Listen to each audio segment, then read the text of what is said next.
The atmosphere inside the National Policy Forum was tense. The annual event, held in Washington, D.C., was notorious for hosting some of the most heated political debates. The venue, a grand hall packed with journalists, policymakers, and prominent figures, hummed with anticipation. At the center of it all was Karoline Leavitt, the White House press secretary, known for her sharp rhetoric and unshakable poise. Tonight, however, would be different. She wasn't facing a friendly audience. The panel she had agreed to join was moderated by Elliott Graham, a well-known left-leaning journalist whose primary objective wasn't fair discussion. It was dismantling his opponent, piece by piece, for public entertainment. The headlines were already written in his mind. Karoline Leavitt crumbles under pressure, or right-wing figure fails to defend policies. But what he didn't realize was that Karoline had come prepared. The lights dimmed slightly as the event's host stepped onto the stage. "Ladies and gentlemen, welcome to this year's National Policy Forum," he began.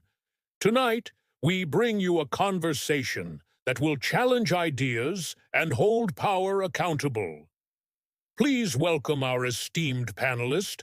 Karoline Leavitt. Applause rippled through the audience, though not everyone was thrilled. Some clapped politely, others whispered among themselves, already forming opinions before she had spoken a word. Karoline walked onto the stage confidently, her posture straight, her expression unreadable. She took her seat across from Graham, who leaned back in his chair, studying her like a chess player planning his first move. Graham leaned forward, the smugness in his tone barely concealed. "Ms. Leavitt, let's address the elephant in the room. You claim this administration values all Americans equally, yet policies continue to disproportionately affect certain communities. How do you justify that?" The audience, a mix of students, intellectuals, and activists, shifted in their seats. Some smirked, anticipating a difficult moment for Karoline. She didn't flinch. "Mr. Graham, I find it interesting that you phrase your question as if it were fact. The reality is, our policies focus on opportunity, not division. But let's talk specifics. Are you referring to economic initiatives, border security, or educational reforms?" Graham's smile flickered. She had countered with precision, forcing him to clarify instead of letting him control the narrative. "Well," he said, scanning his notes, "let's talk about economic disparity.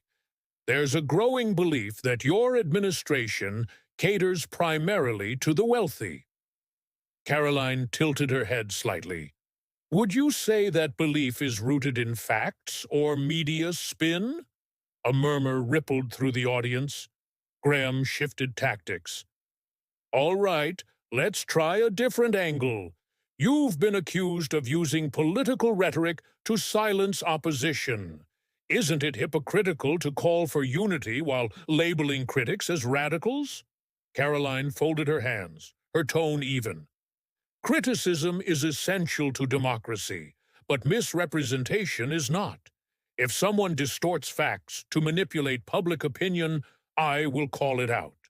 That's not silencing, it's accountability." The audience stirred. She wasn't defensive, she was in control.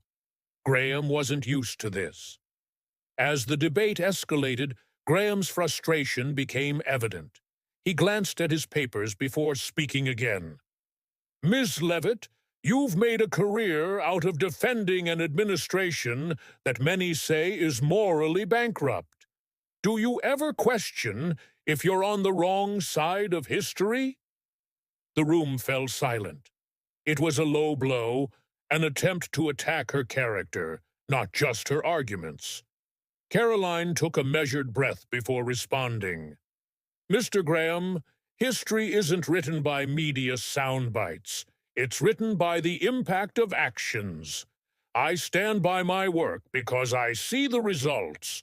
Families with better economic stability, safer communities, and educational opportunities expanding. So, no, I don't question where I stand, but I do question the intention behind your framing of this debate. The tension in the room thickened. Even Graham's supporters had to admit she had turned the attack back on him flawlessly. A student from the audience raised her hand, and Graham, seizing an opportunity, turned toward her. Yes, go ahead. The young woman, visibly nervous, adjusted the microphone. Ms. Leavitt, if you say this administration cares about all Americans, why do so many people feel unheard? Karoline softened her tone. That's a fair question. People feel unheard because politics has become more about winning arguments than solving problems. And media platforms like this one often focus on division rather than common ground. She looked at Graham. Wouldn't you agree? The student seemed surprised, and so did Graham. Well, he hesitated, the media's role is to hold power accountable. Karoline nodded. And the government's role is to serve its people. That's why I believe we should be discussing solutions, not just highlighting disagreements. The student smiled, nodding. The audience shifted again. She was making them think. Graham, sensing the change in energy, tried to regain control. All right, let's move to policy specifics. Would you say this administration has done enough for health care? Karoline didn't miss a beat. We've expanded access and affordability, but I won't claim perfection. Health care is a complex issue, and both sides need to work together, which is why I find it ironic that some media figures choose to politicize rather than propose solutions. Graham stiffened. Are you suggesting journalists shouldn't question policy? She smiled. I'm suggesting that honest journalism questions policies, not just political affiliations. A few audience members clapped. Graham knew he had lost the room. By the time the debate ended, Twitter was already ablaze. The headlines weren't what Graham had anticipated. Karoline Leavitt turns the tables on media-biased liberal host, loses control as Leavitt, pushes back a lesson in debate. How Leavitt defended conservative principles without losing poise. Graham's team scrambled for damage control, but the moment had already gone viral. Clips of Karoline's responses flooded the internet, dissected and analyzed by millions. As Karoline left the stage, her advisor walked up to her. That was incredible, he said.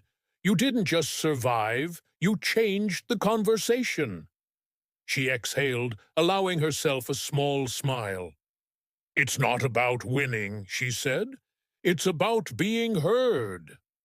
And tonight, America had heard her loud and clear.